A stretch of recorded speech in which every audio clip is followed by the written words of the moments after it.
The project in Nigeria really excites me. People think that in Nigeria the conflict is between Muslim and Christian communities, and often that's what gets in the news and that's what gets played out. But it's much, much deeper than that, because what people don't understand is that in Nigeria they have an issue between the indigenes and the settlers. So in Nigeria you could move, and you could move from one part of the country like Jos to Abuja, and your family could live there for centuries, but you're always going to be a settler, and so you're not going to have the same kinds of rights. So after a while, if you don't have the same rights and privileges, there's going to be a lot of animosity that builds up. So when I went to Nigeria, the first thing I did was to facilitate peace dialogues, and it was very interesting. I worked with three groups. I worked with Christian and Muslim women for the first set of dialogues, then Christian and Muslim men, and then Christian and Muslim youth.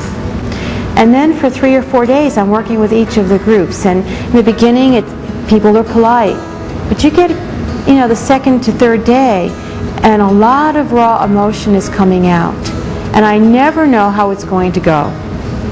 And believe it or not, many people who only have role play of violence don't know that there's other opportunities.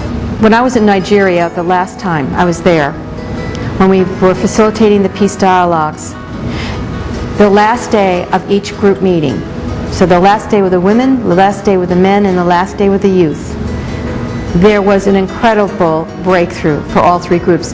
And what was amazing about it is that the night before, there was so much anger and hostility coming up and so much raw emotion that you would think that the whole thing was falling apart. And as a matter of fact, I would kind of wonder, is this whole thing falling apart? But I always say to people, stick through the hard points. Stick through it, because that's where you can have the transformation. And then they come back the next day, and in all three cases, and that's just an anomaly, there was this breakthrough.